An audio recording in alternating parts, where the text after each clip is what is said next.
नमस्कार, स्वागत है आपका एबीपी गंगा में। मैं हूं आपके साथ प्राची पाराशर। तो कानपुर से ये खबर है कि बिकरू कांड की जांच में कई बड़े खुलासे हो रहे हैं। एक और बड़ा खुलासा ये कि विकास दुबे के भाई दीपक ने नेशनल गन हाउस से राइफल खरीदी थी, लेकिन नेशनल गन हाउस ने राइफल बेचने से पहले प्रदेश के राज्यपाल से अनुमति नहीं ली थी। मामले का खुलासा होने के बाद अब जांच एजेंसियों की लिस्ट में नेशनल गन हाउस के मालिक का नाम भी शामिल हो गया है, क्योंकि नियमों के मुताबिक बिना राज्यपाल की अनुमति के राइफल नहीं बेची जा सकती है। तो ये अहम खबर बिकरू कांड से जुड़ी हुई मिल रही है। एक के बाद एक खुलासे हो रहे हैं और मिली भगत सामने आ रही है।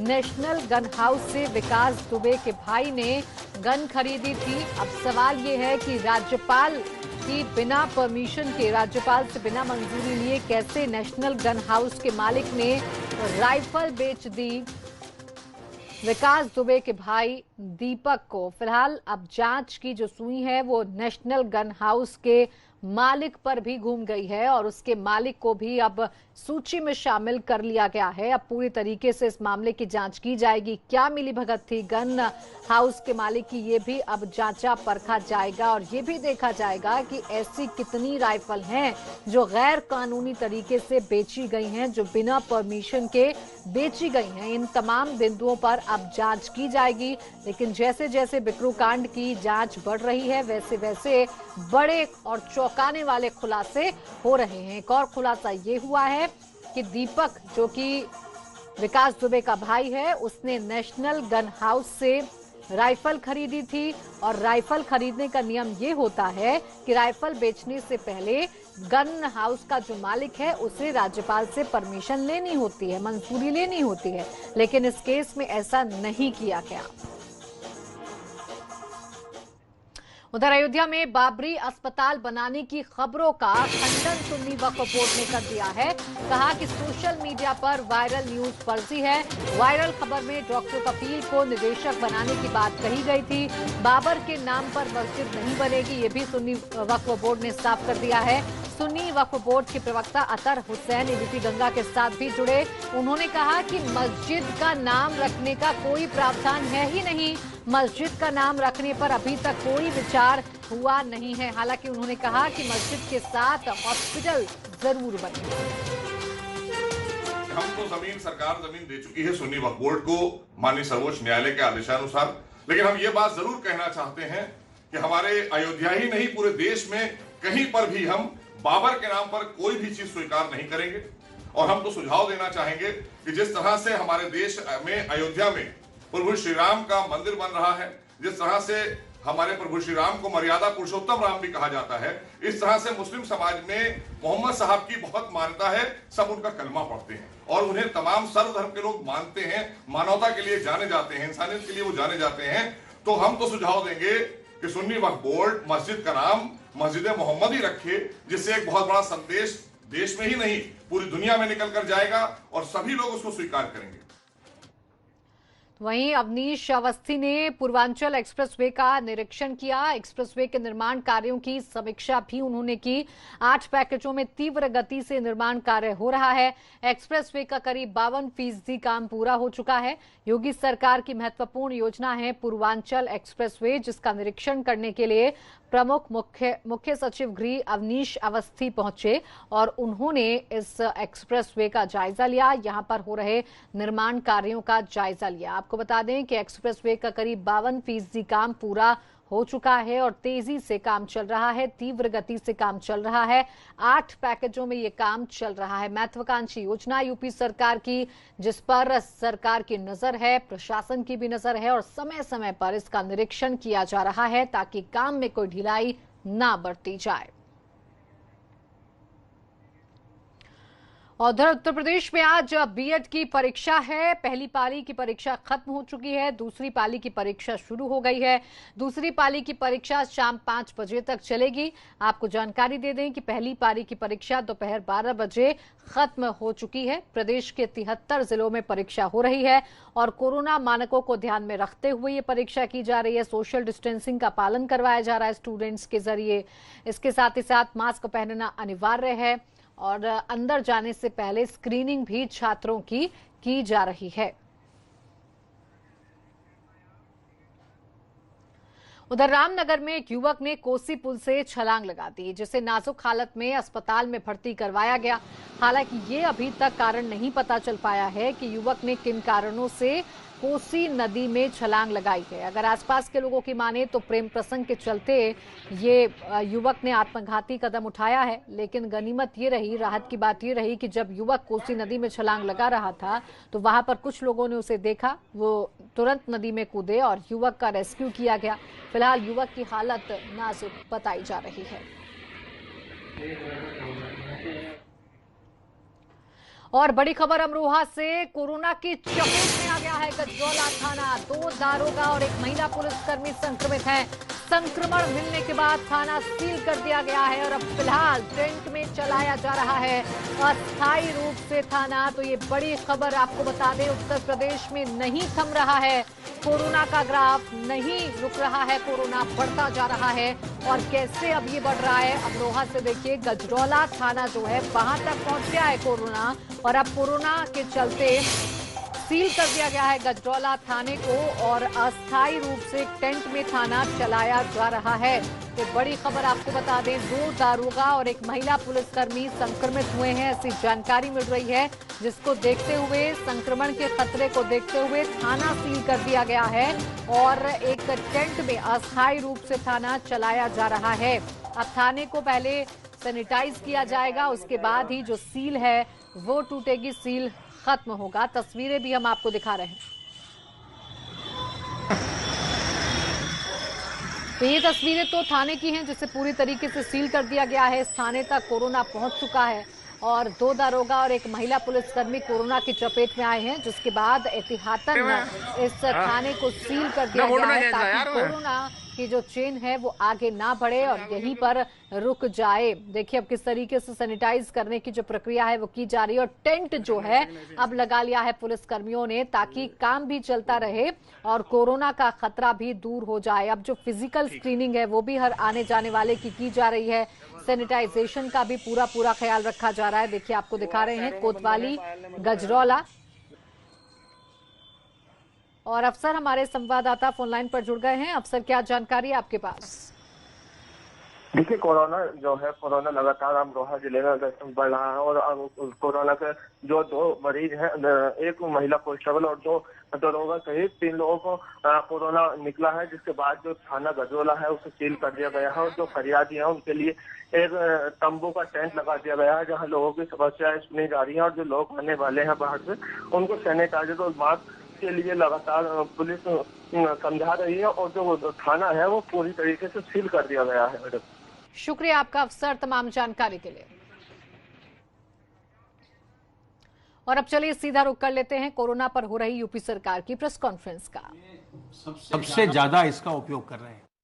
ई संजीवनी एक बहुत ही उपयोगी पोर्टल है, जहां की आप जाकर के और अपने स्मार्टफोन से आप रजिस्ट्रेशन अपना करा सकते हैं और अगर आपके पास इंटरनेट है, लैपटॉप है या स्मार्टफोन है, उससे आप घर बैठे डॉक्टरों की सलाह ले सकते हैं, परामर्श ले सकते हैं। आपकी उनसे वीडियो कॉलिंग हो जाती है, वो आपको परामर्श देते हैं और फिर आपको दवाइयाँ भी वो प्रेस्क्राइब कर देते हैं। तो ये जो है, ये लगातार ये काम चल रहा है। कल भी प्रदेश में 1495 लोगों ने इस पर चिकित्सकों से परामर्श प्राप्त किया और अब तक प्रदेश के 21,811 लोग इसमें लाभान्वित हो चुके हैं। यह कार्य लगातार तेजी से हो रहा है और मेरा आप सबों से अनुरोध है कि आप भी इस कोरोना के संक्रमण के समय में अपने घर में रहिए। अगर आपको कोई मामूली परामर्श की आवश्यकता है, चिकित्सकीय परामर्श की, तो आपको बाहर निकलने की आवश्यकता नहीं है। आप ई संजीवनी पोर्टल का उपयोग करिए और चिकित्सकीय परामर्श घर बैठे प्राप्त करिए। पूल सैंपल का हम लगातार, पूल टेस्टिंग का हम लगातार उपयोग कर रहे हैं। आप जानते हैं, हमने आपको पहले भी बताया है कि उत्तर प्रदेश पूल टेस्टिंग प्रारंभ करने वाला देश का पहला राज्य था और अब तक हम, कल जो हमारी पूल टेस्टिंग हुई वो 5-5 सैंपल के 2,790 पूल लगाए गए और इनमें 453 में पॉजिटिविटी देखी गई। इसी प्रकार 10-10 सैंपल के 206 पूल लगाए गए और इनमें 41 में पॉजिटिविटी देखी गई। सर्वेलेंस के कार्य के अंतर्गत 50,155 इलाकों में यह सर्वेलेंस का कंटेनमेंट का कार्य किया गया है, जिसमें 2,31,448 टीम दिवस के द्वारा 1,63,74,823 घरों का सर्वेलेंस अभी तक किया गया है, उनको सर्वेलेंस में लिया गया है, और जिसमें 8,24,46,417 लोग रहते हैं। कोविड हेल्प डेस्क की स्थापना पूरे प्रदेश में की गई है, और आप जानते हैं कि जो भी महत्वपूर्ण कार्यालय हैं या महत्वपूर्ण प्रतिष्ठान हैं, वहाँ इनकी स्थापना लगातार की जा रही है, और हर कोविड हेल्प डेस्क पर एक इंफ्रारेड थर्मामीटर, एक पल्स ऑक्सीमीटर और सैनिटाइज़र की व्यवस्था होती है, ताकि जो भी लोग उस कार्यालय या प्रतिष्ठान में आते हैं उनकी प्रारंभिक जांच की जा सके, और इससे लोगों के अंदर जागरूकता भी बढ़ाने का कार्य बड़े सफलतापूर्वक हो रहा है। अब तक प्रदेश में 61,766 कोविड हेल्प डेस्क स्थापित हो चुके हैं। जो हमारे एक्टिव केसेस हैं अभी 47,890, अब उसमें से इस समय 18,412 लोग होम आइसोलेशन का विकल्प लेकर के अपने घर में रह करके ही स्वास्थ्य लाभ कर रहे हैं। तो अब वह विकल्प भी हमारे सामने है। L1, L2, L3 के चिकित्सालयों का विकल्प भी हमारे सामने है, जो एक सेमी पेड कैटेगरी है, जिसमें होटल्स में मरीज रहते हैं, लक्षण रहित मरीज, और सरकारी चिकित्सकों के द्वारा चिकित्सकीय सुविधा पाते हैं, वह सुविधा भी उपलब्ध है। उसमें भी 155 लोग अभी हैं। और इसके अलावा जो प्राइवेट चिकित्सालय हैं, जो निजी नर्सिंग होम या हॉस्पिटल्स हैं, जिन्होंने अपने अस्पताल को या अपने किसी डेडिकेटेड ब्लॉक को कोविड ब्लॉक या कोविड हॉस्पिटल के रूप में कन्वर्ट कर लिया है, वहाँ भुगतान के आधार पर भी लोग चिकित्सकीय सुविधा प्राप्त कर रहे हैं। प्राइवेट हॉस्पिटल्स में इस समय 1,373 लोग चिकित्सा का लाभ उठा रहे हैं। आज प्रातः माननीय मुख्यमंत्री जी ने टीम 11 की बैठक ली, और उनका बड़ा ये विशेष जोर था इस बात पर कि हमें कोरोना वायरस से आगे रहना है, अग्रिम रणनीति बना करके हमें इस संक्रमण को नियंत्रित करना है। उन्होंने इस संक्रमण के संबंध में विशेष निर्देश दिए कि लखनऊ, कानपुर नगर, प्रयागराज, बरेली, गोरखपुर, झांसी और वाराणसी में विशेष सतर्कता बरती जाए। उन्होंने टेस्टिंग को और बढ़ाने पर जोर दिया है, और RT-PCR के टेस्टिंग भी और एंटीजन टेस्ट को भी और बढ़ाने पर उन्होंने विशेष बल दिया है। कोविड अस्पतालों में भर्ती मरीजों की स्थिति की मॉनिटरिंग के लिए सीनियर डॉक्टर लगातार राउंड पर रहें, इस पर माननीय मुख्यमंत्री जी ने विशेष बल दिया है, और उन्होंने निर्देशित किया है कि सहारनपुर मेडिकल कॉलेज को, जो L2 लेवल का चिकित्सालय है अभी, उसको अतिशीघ्र L3 लेवल के चिकित्सालय में परिवर्तित किया जाए। साथ ही साथ उन्होंने बरेली में और शामली में स्वास्थ्य विभाग को, जो वहाँ नए भवन बने हैं, उनमें डेडिकेटेड कोविड हॉस्पिटल अतिशीघ्र बनाने का निर्देश दिया है। कोरोना से प्रभावित लोगों को अस्पताल पहुंचाने के लिए तुरंत एम्बुलेंस उपलब्ध हो, कमांड और कंट्रोल सेंटर प्रभावी बनाए जाए, ये माननीय मुख्यमंत्री जी ने निर्देशित किया है, और उनका कमांड सेंटर पर विशेष बल है। उनका ये स्पष्ट निर्देश है कि जो integrated Covid command and control centre बनाए गए हैं, यही पूरे जिले के कोविड कंट्रोल की गतिविधियों को नियंत्रित करने के लिए नर्व सेंटर के रूप में काम करने चाहिए। और इस पर उन्होंने विशेष बल दिया है कि सभी जिलाधिकारी और सभी मुख्य चिकित्सा अधिकारी इसे पूरी तरह फंक्शनल करें, और ये राउंड द क्लॉक चलना चाहिए। प्रदेश में सभी मेडिकल कॉलेजेस में जो ICU के बेड्स हैं, उनकी संख्या को दूनी किए जाने के लिए उन्होंने निर्देशित किया है। उन्होंने चिकित्सा शिक्षा विभाग को यह निर्देश दिया है कि जो ICU के बेड्स हैं, उनकी संख्या को दोगुनी कर लिया जाए। इसके अलावा उन्होंने स्वास्थ्य विभाग को सभी जनपदों में L2 के अस्पताल फंक्शनल हो जाएं, इसे भी सुनिश्चित करने का निर्देश दिया है। आप सभी जानते हैं कि अनलॉक के पश्चात सभी प्रकार की गतिविधियां प्रारंभ हो गई हैं और इस समय कोरोना के साथ साथ हमें जो वेक्टर जनित बीमारियां हैं जैसे dengue, chikungunya, Japanese encephalitis, acute encephalitis syndrome, इनसे भी अपना बचाव करना है। मलेरिया, डेंगू, चिकनगुनिया, कालाजार इत्यादि से भी बचाव करना है। और साथ ही साथ जो जल जनित बीमारियां हैं, बरसात का मौसम है, इस समय जल जनित बीमारियां भी बहुत होती हैं, तो इसमें डायरिया, डिसेंट्री आदि होने का भी बहुत इस आशंका रहती है, संभावना रहती है अगर हम दूषित जल का सेवन करते हैं। तो एक तो हमें ये सुनिश्चित करना चाहिए कि जो सुरक्षित स्रोत हैं जल के, हम उन्हीं स्रोतों से पानी लेकर के उसका हम सेवन करें। खास करके हमें अपने छोटे बच्चों का विशेष ध्यान रखना चाहिए जिनको कि बहुत जल्दी डायरिया और डिसेंट्री होती है। और अगर आप बिल्कुल आश्वस्त नहीं हैं कि जहाँ से आपने जल लिया है वो बिल्कुल सुरक्षित स्रोत है, तो पानी को उबाल करके छान कर पीजिए, बिल्कुल सुरक्षित रहेंगे। जल जनित बीमारियां बिल्कुल नहीं होंगी अगर हम साफ पानी पीते हैं, अगर हम उबाल कर छान कर पीते हैं।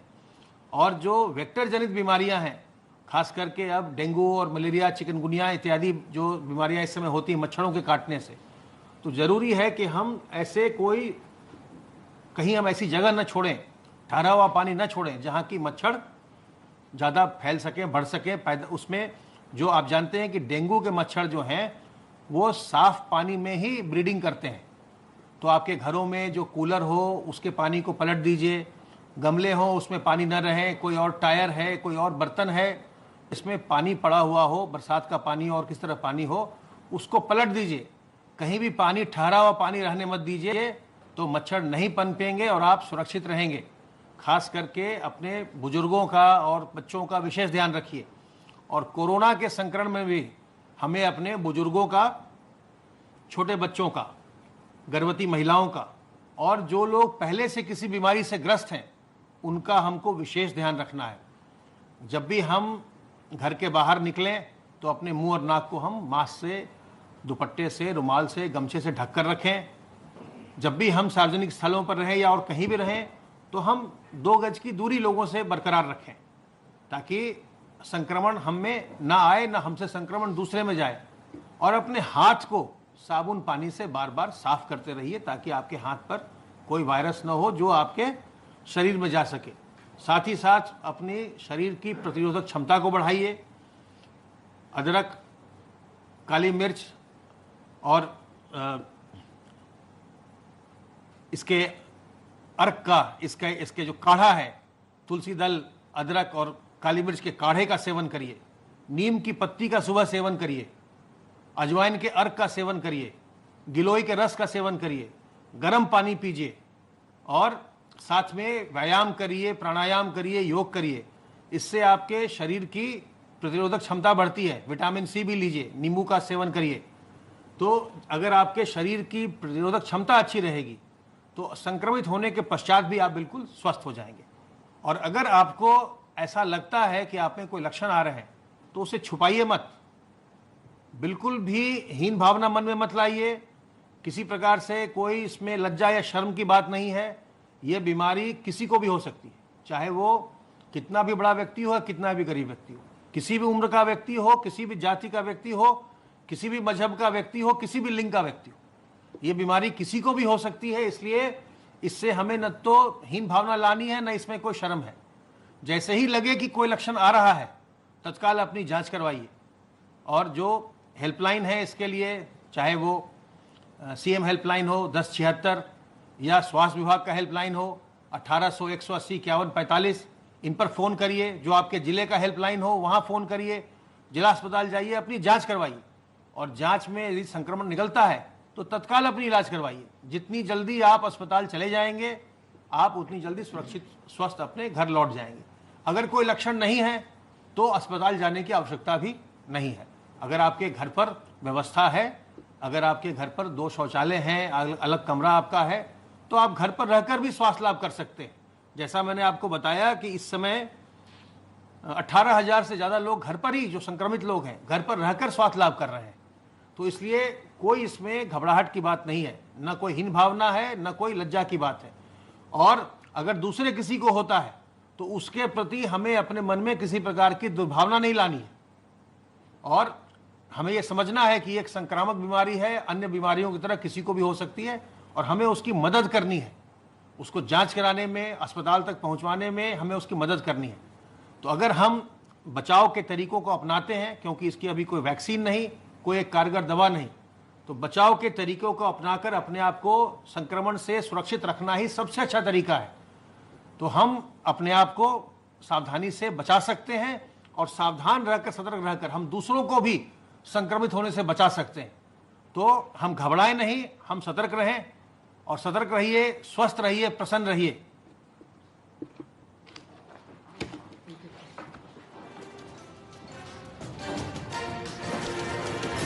तो यूपी सरकार की ये प्रेस कॉन्फ्रेंस, जिसमें बताया कि प्रदेश में 61,776 कोविड हेल्प डेस्क हैं। इसके साथ ही साथ कैसे बचाव किया जा सकता है, क्योंकि अब बरसात का मौसम है और भी जो संक्रामक बीमारियां हैं वो फैलने का डर है, इसलिए सुरक्षित रहना है और